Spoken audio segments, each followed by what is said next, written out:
नमस्कार मित्रों। शुक्रदेव का गोचर 3 नवंबर को ही कन्या राशि में हुआ है। उसकी हम आधा चर्चा कर चुके हैं, अर्थात मेष से लेकर कन्या राशि तक की चर्चा कर चुके हैं। उसका क्या फल होगा आपकी राशियों पर।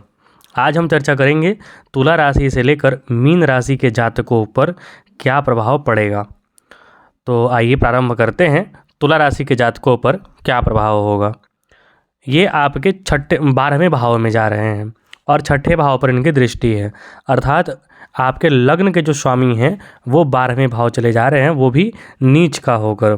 तो शुक्र का 12वें जाना तो अच्छा माना जाता है, लेकिन चूंकि नीच के हो गए हैं तो खर्च में अधिकता हो जाएगी आपकी, मतलब खर्च ज़्यादा बढ़ेगा नवंबर के महीने में ही, क्योंकि ये 1 महीने का ही गोचर है। उसके बाद वो अपना घर बदल देंगे। स्वास्थ्य और सम्मान में बाधा पहुंच सकती है, विवाद हो सकता है, लेन देन, नींद की कमी, दुर्घटना, इन सब से आपको सावधानी और सतर्कता बरतनी है। रोग रिपु ऋण से भी आपको सतर्कता बरतनी है, क्योंकि आपका लगन का मालिक 12वें जा रहा है, वो भी नीच होकर। तो स्थिति बहुत अच्छी नहीं है। हमेशा आपको सभी मामलों में सतर्कता बरतनी है, तभी जाकर हितकर होगा। अब यदि हम वृश्चिक राशि के जातकों के लिए बात करें तो ये आपके लिए 11वें भाव में जा रहे हैं। तो 11वें भाव में जाना तरक्की के योग बनेंगे, महत्वपूर्ण कार्य में सफलता होगी। हालांकि ये नीच के हैं, लेकिन फिर भी चूँकि जो सबसे मजबूत उपचय भाव होता है, लाभ का भाव होता है 11वां, तो वहाँ जा रहे हैं तो आपको लाभ एवं रुके कार्य बनेंगे, नए संबंध बनेंगे और महत्वपूर्ण कार्यों में सफलता होगा। हो सकता है आपको संतान की भी प्राप्ति की यदि आप प्रयत्न कर रहे हैं तो उसमें भी आप सफलता पाएंगे। संतान सुख प्राप्त होगा और प्रेम प्रसंगों में भी आपकी इजाफा होगी, या फिर उसमें समझिए कि अनुकूलता बढ़ेगी। अब यदि हम धनु राशि के लिए बात करें तो ये आपके 10वें भाव में जा रहे हैं। 10वां भाव मतलब आपका कर्म क्षेत्र, कर्म क्षेत्र से ही लाभ होता है, याद रखिए। तो आकस्मिक लाभ का योग बनेगा, अच्छी सफलता की प्राप्ति होगी। कार्यशैली में आपका जो बदलाव रहेगा उससे सराहना मिलेगी, मतलब बदलाव कीजिए। साथ ही साथ आपके घर का जो माहौल है वो काफ़ी अनुकूल धीरे धीरे हो जाएगा इस महीने में। अगर आप घर से संबंधित कुछ कार्य करना चाहते हैं तो उसमें भी सफलता के योग बनेंगे। बीड़े संबंध जो है आपके वो पुनः सुधरेंगे, अच्छे होंगे। मान सम्मान की भी प्राप्ति आपको होगी। तो मतलब वृश्चिक राशि के लिए और धनु राशि के लिए लगभग अच्छा योग यहाँ पर बन रहा है। हालांकि वो नीच के हैं, थोड़ी सतर्कता आपको भी बरतनी होगी। अब यदि हम मकर राशि के बारे में चर्चा करें तो शुक्रदेव आपके 9वें भाव में जा रहे हैं।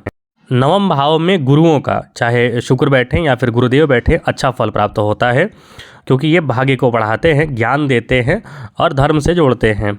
तो कार्य संबंधी आपकी छोटी छोटी जो लाभकारी यात्राएं होंगी वो लाभकारी सिद्ध होंगी, क्योंकि आप उच्च की दृष्टि 3रे भाव पर पड़ रही है। तो छोटी छोटी यात्राएं आपकी होंगी, धार्मिक यात्राएं, साथ ही साथ लाभ की यात्राएं, व्यवसायिक यात्राएं होंगी। आमदनी के नए अवसर प्राप्त होंगे। नया कार्य आप प्रारंभ कर सकते हैं, भाग्य का साथ मिलेगा। और जो आपका साहस, शौर्य, पराक्रम है 3रा भाव, वो भी आपका एक्टिवेट होगा। छोटे भाई बहनों से भी आपको सहयोग की प्राप्ति होगी।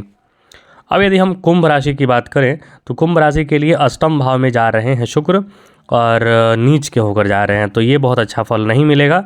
स्वास्थ्य एवं आत्मविश्वास में कमी होगी, खर्च की अधिकता बढ़ेगी। हालात मतलब जैसे हालात हैं उससे आपको सामंजस्य बिठाना पड़ेगा। आपको एक एवरेज पोजीशन बना के चलना होगा, बहुत ज़्यादा मतलब महत्वाकांक्षा नहीं पालना होगा। अति महत्वाकांक्षी होने पर आपके लिए समस्याएं होंगी। हालांकि आपकी जो दृष्टि, इनकी जो दृष्टि पड़ रही है वो 2रे भाव पर पड़ रही है, तो वहाँ से आपको पैतृक संबंधी या फिर पिता से संबंधित या फिर बड़े बुजुर्गों का आशीर्वाद आपको प्राप्त हो सकता है। और यदि दशा आपका सहयोग कर रहा हो कुंडली का, तो आपको कुछ धन लाभ के भी अचानक अवसर प्राप्त हो सकते हैं। अब यदि हम मीन राशि के बारे में बात करें तो ये आपके लिए एकदम सामने, मतलब कि 7वें भाव में जा रहे हैं।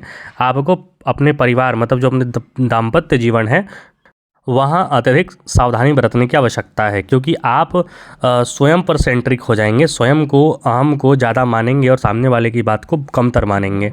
तो यहाँ पर मिश्रित प्रभाव देखने को मिलेगा। हालांकि महत्वपूर्ण कार्यों कुछ बनेंगे, कुछ में निराशा होगा, गलत निर्णय से हानि होगी। तो ये महीना आपको बहुत बड़ा निर्णय नहीं लेना है, खासकर अपने प्रेम संबंध, दाम्पत्य जीवन, व्यापार वगैरह से सोच समझ कर ही निर्णय लीजिए, क्योंकि यहाँ पर केतु भी साथ में विराजमान हैं। तो बेहतर है गलत निर्णय लेने से बचें, एक महीना आप रुक ही जाएं, ये आपके लिए अनुकूल रहेगा। एक महीना आप रुकें, बड़े निर्णय ना लें, यहाँ पर आपके लिए समस्याएं होंगी।